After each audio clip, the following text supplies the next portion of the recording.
तो दोस्तों अभी मैंने धुरंधर का ट्रेलर देखा और ट्रेलर देखते वक्त कुछ ऐसी डिटेल्स नोटिस हुई हैं जो शायद बहुत लोगों ने नोटिस ही नहीं की होंगी। और अगर ये थ्योरी सही निकलती है तो बिलीव मी थिएटर में मजा डबल होने वाला है।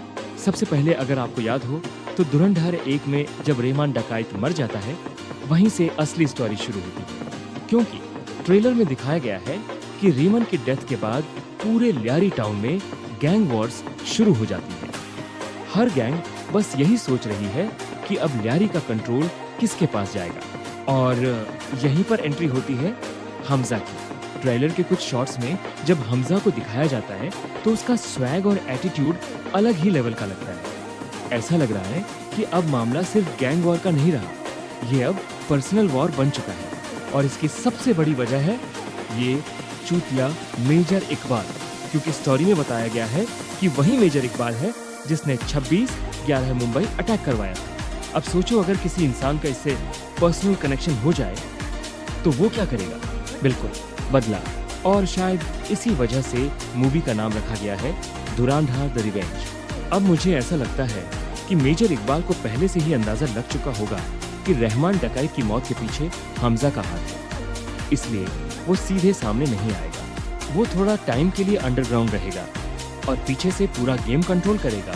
ट्रेलर में एक सीन है जहां मेजर इकबाल के ग्लासेस में आग जलती हुई दिखाई देती है। अब ये सिर्फ स्टाइलिश शॉट भी हो सकता है, लेकिन अगर थोड़ा डीप सोचें तो हो सकता है कि ये जो ल्यारी में गैंग वॉर चल रही है उसके पीछे भी उसी का हाथ हो। मतलब भाई साहब आराम से बैठे होंगे और गैंग्स आपस में लड़ रही होंगी, लेकिन मेजर इकबाल शायद हमजा को अंडर एस्टिमेट कर रहा है, क्योंकि हमजा ऐसा बांदा नहीं है जो दुश्मन का इंतजार करे। वो खुद दुश्मन को ढूंढते हुए पहुंच जाता है। और इसीलिए मूवी के एंड में हमें एक मैसिव फाइट देखने को मिल सकती है जहां फाइनली हिसाब बराबर होगा। अब ट्रेलर में एक और मिस्टीरियस कैरेक्टर दिखाया गया है जिसे बाडे साहब कहा जा रहा है।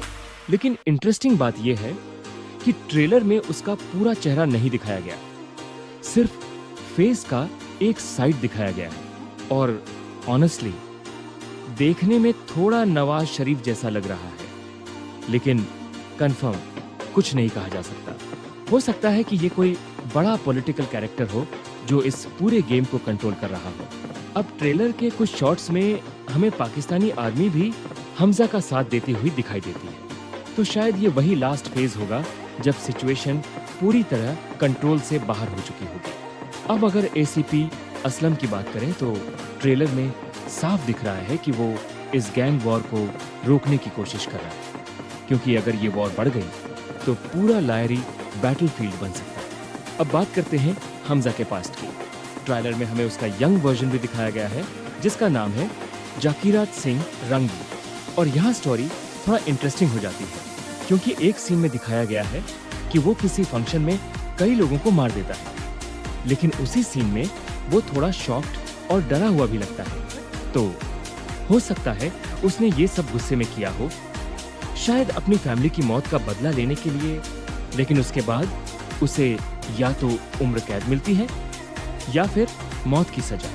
और यहीं से स्टोरी में आता है सबसे बड़ा ट्विस्ट, क्योंकि उसे एक सीक्रेट मिशन के लिए चुन लिया जाता है, जिस मिशन का नाम है धुरंधर। इसके बाद उसे एक स्पेशल ट्रेनिंग दी जाती है। ट्रेलर में जब वो बाकी लोगों के साथ ट्रेनिंग कर रहा होता है तो उनकी टी शर्ट पर बैरिडन लिखा हुआ दिखाई देता है। मतलब ये कोई नॉर्मल ट्रेनिंग नहीं है, ये वो ट्रेनिंग है जहां इंसान या तो मिशन कंप्लीट करता है या खुद बलिदान बन जाता है। और जब वो पूरी तरह रेडी हो जाता है तब उसे एक स्पाई बनाकर पाकिस्तान भेजा जाता है। अब अगर ट्रेलर इतना पावरफुल है तो इमेजिन करो पूरी मूवी कितनी इंटेंस होने वाली है। और ऑनेस्टली अगर थिएटर में ये स्टोरी सही तरीके से दिखाई गई तो बिलीव मी ऑडियंस सिर्फ पॉपकॉर्न नहीं खाएगी, सीटी भी मारेगी।